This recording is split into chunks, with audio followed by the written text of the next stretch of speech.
Class 7 में हमें maths का सेकंड चैप्टर स्टार्ट करना है आज।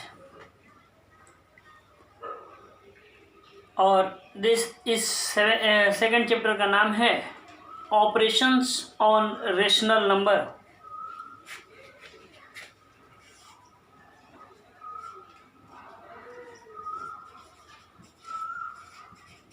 Operations on RATIONAL rational numbers. Operations on rational numbers. Class 5 और क्लास 6 में हमने ऑपरेशंस को डील किया था और वो ऑपरेशन फ्रैक्शन और इंटीजर पर बेस्ड थे। यानी क्लास 5 और 6 में हमने ऑपरेशंस ऑन फ्रैक्शन और इंटीजर्स डील किया था। यानी कहने का मतलब 5 में इंटीजर्स का ऑपरेशन हमने किया था और क्लास 6 में हमने फ्रैक्शंस का ऑपरेशन किया था। अब हम लोग क्लास 7 में रेशनल नंबर का ऑपरेशन करेंगे। ठीक है, तो अब बात आती है रेशनल नंबर। तो समझ में आता है कि रेशनल नंबर क्या है। थोड़ा सा हम लोगों ने 6 में भी देखा था कि रेशनल नंबर क्या है। चलो रेशनल नंबर फिर देखेंगे कि रेशनल नंबर है क्या। उसके पहले ऑपरेशन के बारे में देखेंगे। एक्चुअली रेशनल नंबर है क्या, ये अभी हम लोग फर्स्ट चैप्टर से पढ़ के आ रहे हैं, तो रेशनल नंबर को नहीं भी देखेंगे तो चलेगा, लेकिन ओवरव्यू दे देंगे। लेकिन मेन जरूरी है ऑपरेशंस। ऑपरेशन में ऑपरेशन क्या है तो एक्चुअली ये जाना जाता है मैथमेटिकल ऑपरेशन के नाम से। मैथमेटिकल ऑपरेशन क्या है? Addition, subtraction, multiplication and division are called mathematical operators, या सिंपली उसको कहें ऑपरेशंस, मैथमेटिकल ऑपरेशंस। तो अब बारी आती है रेशनल नंबर की। तो a number which can be written in the form of P by Q, where P and Q are the integers and Q is not equal to 0 is called rational number। कहीं कहीं किसी किसी book में लिखा रहता है कि the numbers which can be written in the form of A by B, where A and B are the integers and B is not equal to 0, then it is called the rational number।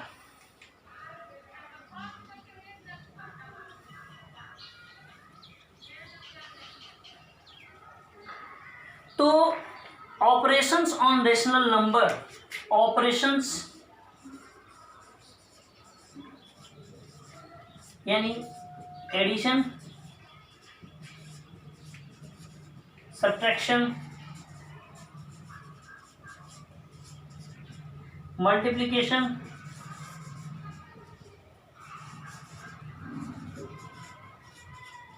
Division, ये operations कहलाते हैं। ठीक है, तो सबसे पहले हम लोग स्टार्ट करेंगे addition of rational number. Operation में सबसे पहले एडिशन है, तब सब्ट्रैक्शन, फिर मल्टीप्लिकेशन, तब डिवीजन। तो हम लोग स्टार्ट करेंगे एडिशन ऑफ रेशनल नंबर। अब बात आती है, एक एक करके तीनों को देख ले एक बार, चारों को। एडिशन, सब्ट्रैक्शन, मल्टीप्लिकेशन, डिवीजन, यानी addition of rational number, subtraction of rational number, multiplication of rational number, division of rational number. इन सब में पहला जो है हम लोग का शुरू होता है वह है addition, ADDITION, addition of rational number, rational numbers. चलो देखते हैं एडिशन ऑफ रेशनल नंबर्स। तो जब दो या दो से अधिक रेशनल नंबर हम ऐड करते हैं, और ऐड प्लस को कहते हैं, तो जब हम प्लस के द्वारा इन दो या दो से अधिक रेशनल नंबर को हम लोग ऐड करते हैं तो उसको कहा जाता है addition of rational number.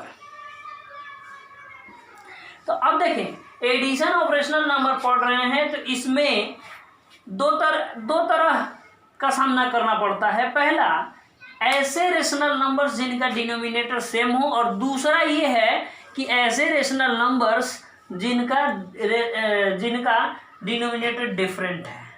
Addition हो या सब्ट्रैक्शन हो, इन दोनों में दो तरह के रेशनल नंबर का हमें सामना करना पड़ता है। पहला, ऐसे रेशनल नंबर्स जिनका डिनोमिनेटर सेम हो, दूसरा ऐसे रेशनल नंबर्स जिनका डिनोमिनेटर डिफरेंट हो। तो हम लोग पहला एक एग्जांपल लेकर के देखते हैं।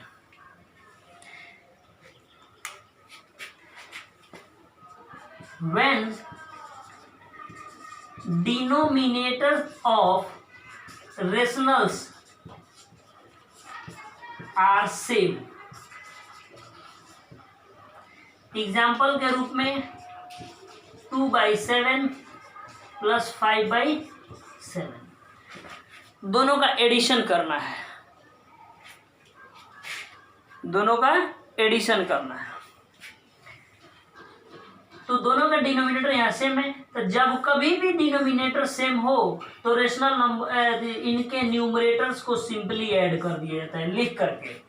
जब दोनों रेशनल नंबर का डिनोमिनेटर सेम हो तो न्यूमरेटर्स को ऐड कर दिया जाता है सिंपली 2 + 7 2 + 5 यानी 7, डिनोमिनेटर 7 7 7 1 टाइम्स यानी = 1 इसका वैल्यू आया। दूसरा एग्जाम्पल, दूसरा हम लोग का कंडीशन है when the rational number have different denominators. दूसरा, when denominators of rational number are different.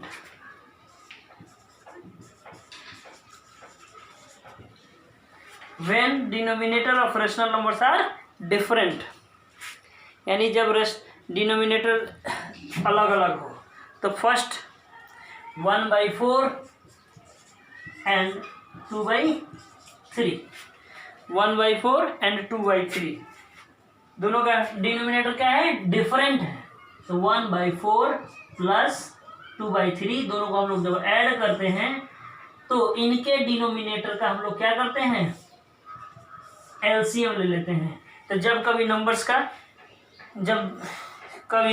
दो नंबर्स ऐसे हों कि उनका एलसीएम नहीं निकाला जा सकता है तो उनको मल्टीप्लाई कर देते हैं। या यूं कहें कि दो नंबर्स अगर उसमें कॉमन कुछ नहीं हो तो उनका सिंपली मल्टीप्लाई कर देते हैं एलसीएम फाइंड करने के लिए।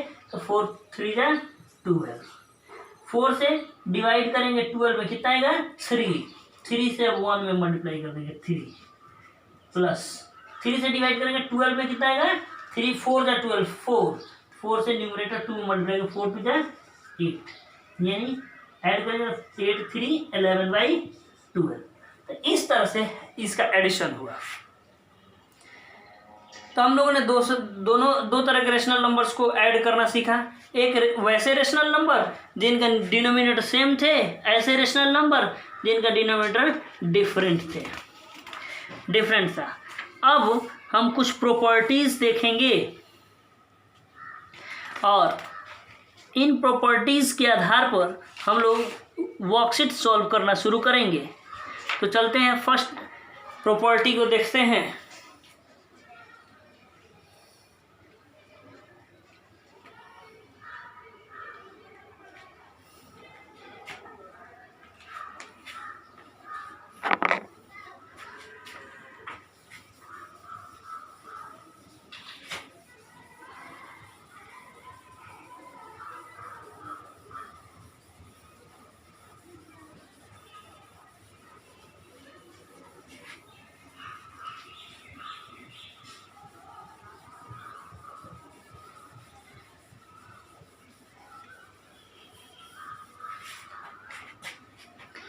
Properties of addition of rational numbers।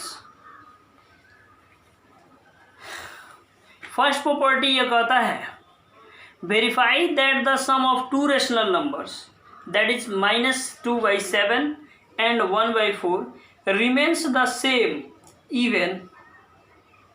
even if the order of the addends is changed।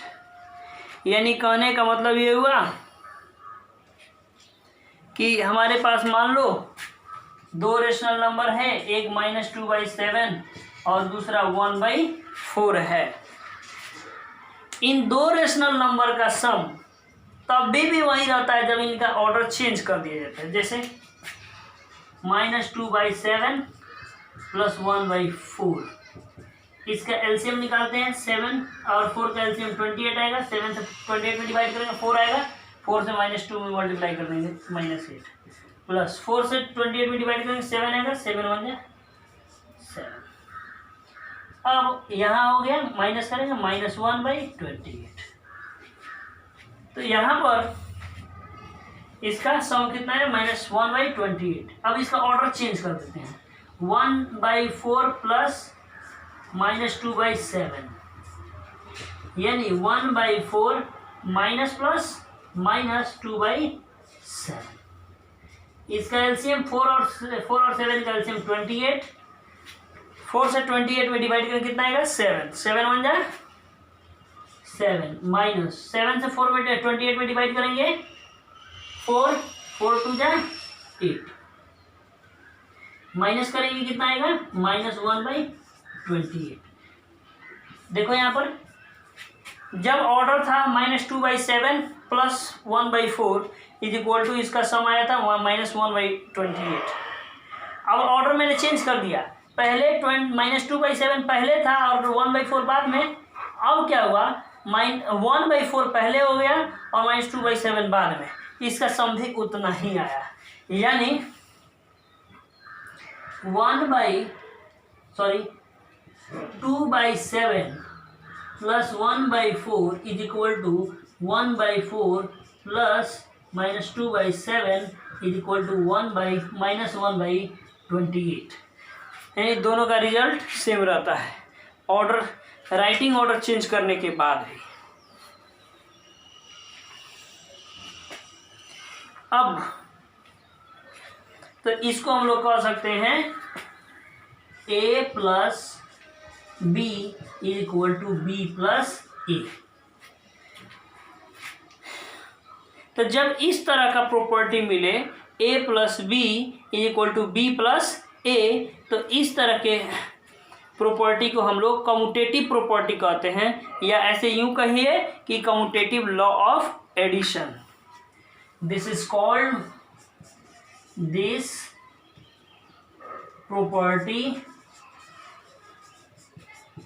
property is called commutative law of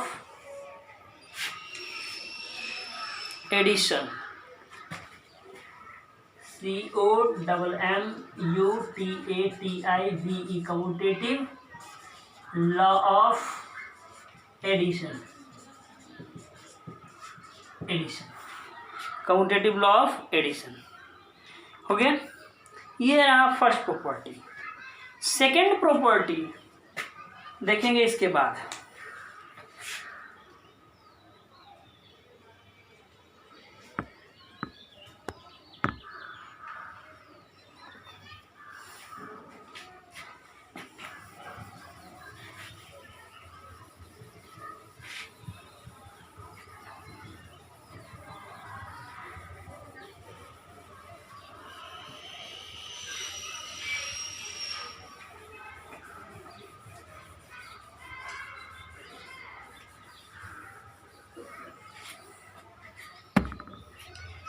second property,